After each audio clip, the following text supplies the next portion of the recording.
tuturuan tayo ni Babe paano mag-drive ng motor. Ito-drive natin si Klein at Rocks. And I don't think it's a good time to start today because medyo maulan. Pero kaya natin yan kasi magaling yung coach ko. Let's go! Titignan na natin siya.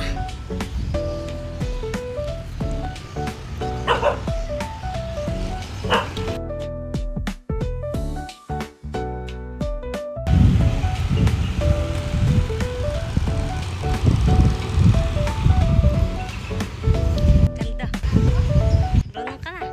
Isa pa.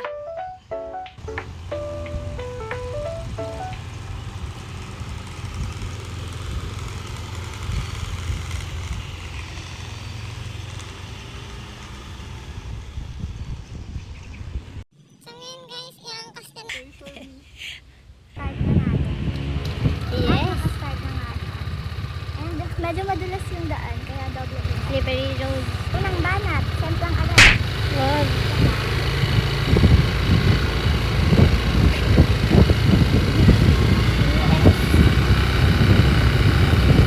So, compare sa kahapon, mabilis na ang daan. Okay, dahan-dahan. Dahan-dahan. Pagliliko. Medyo nahihirapan pa ako sa pagliko. Okay lang yan. Ganun talaga. Ang progreso. So, paikot-ikot lang ako dito guys. Hindi na pa ako pwede dalhin sa kalsada. Yes, bawal pa. Baka makadisgrasya tayo. So, di na natin kailangan mag-helmet kasi dito. Dito lang naman tayo. Sa loob ng subdivision. Yeah, let's go.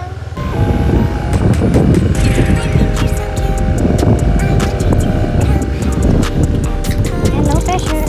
No pressure. Dahan-dahan lang. Okay.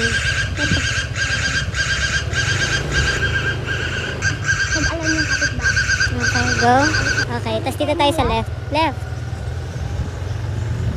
Am I staying on my way? Left. Kahit wag mo muna isipin yung lead, isipin naman mag-focus ka muna.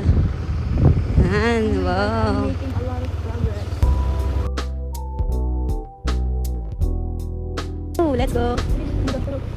Okay, dito tayo sa may right. Then, Yan, sa right. then what? Then what? Right, Dito, then what? dito. Oh my gosh.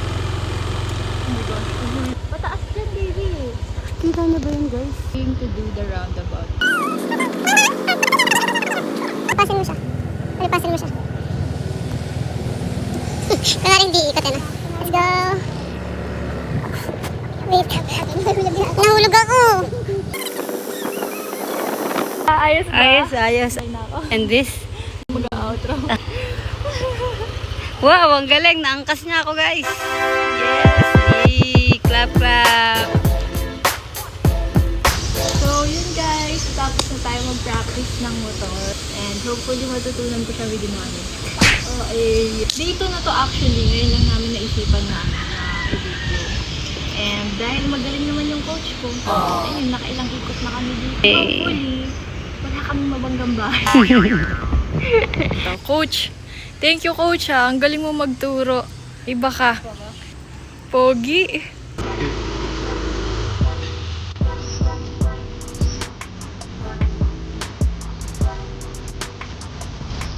Thank you for watching.